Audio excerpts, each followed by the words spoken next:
ನಮಸ್ಕಾರ ವೀಕ್ಷಕರೇ, ಆರ್ ಕನ್ನಡ ನ್ಯೂಸ್ಗೆ ಸ್ವಾಗತ. ನಾನು ಮೋಹನ್.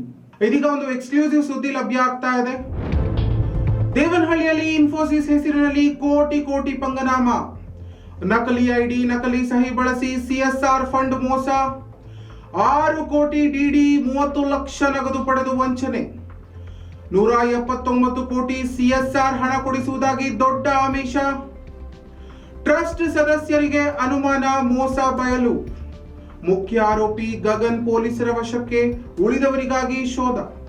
ಹೌದು, ಬೆಂಗಳೂರು ಗ್ರಾಮಾಂತರ ಜಿಲ್ಲೆಯ ದೇವನಹಳ್ಳಿಯಲ್ಲಿ ಇನ್ಫೋಸಿಸ್ ಕಂಪನಿಯ ಹೆಸರಿನಲ್ಲಿ ದುರುಪಯೋಗ ಮಾಡಿಕೊಂಡು ಕೋಟಿ ಕೋಟಿ ರೂಪಾಯಿ ಪಂಗನಾಮ ನಡೆಸಿರುವ ಘಟನೆ ಬೆಳಕಿಗೆ ಬಂದಿದೆ. ನಕಲಿ ಐಡಿ ಕಾರ್ಡ್ ಹಾಗೂ ನಕಲಿ ಸಹಿಗಳನ್ನು ಬಳಸಿ ಸಿಎಸ್ಆರ್ ಫಂಡ್ ನೀಡುವ ಹೆಸರಿನಲ್ಲಿ ಟ್ರಸ್ಟ್ ಸದಸ್ಯರನ್ನ ಮೋಸಗೊಳಿಸಿದ ಆರೋಪಿಯೊಬ್ಬರನ್ನ ಪೊಲೀಸರು ಬಂಧಿಸಿದ್ದು, ಇತರ ಆರೋಪಿಗಳಿಗಾಗಿ ಶೋಧ ಕಾರ್ಯ ಮುಂದುವರಿದಿದೆ. ಈ ಬಗ್ಗೆ ಹೆಚ್ಚಿನ ವರದಿ ಇಲ್ಲಿದೆ. ದೇವನಹಳ್ಳಿ ಹೊರವಲಯದಲ್ಲಿ ದೊಡ್ಡ ಮಟ್ಟದ ಸಿಎಸ್ಆರ್ ಫಂಡ್ ಮೋಸದ ಪ್ರಕರಣ ಬೆಳಕಿಗೆ ಬಂದಿದೆ.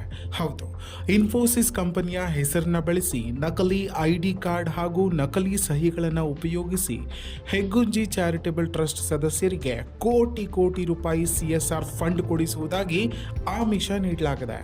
ಸುಮಾರು 178 ಕೋಟಿ ಮತ್ತು 179 ಕೋಟಿ ಸಿಎಸ್ಆರ್ ಫಂಡ್ ಕೊಡಿಸುವುದಾಗಿ ಹೇಳಿ 855 ಮನೆಗಳ ನಿರ್ಮಾಣ ಹಾಗೂ ಪ್ರಾಥಮಿಕ ಆರೋಗ್ಯ ಕೇಂದ್ರಗಳಿಗೆ ಹಣ ಒದಗಿಸುವ ಭರವಸೆ ನೀಡಲಾಗಿತ್ತು.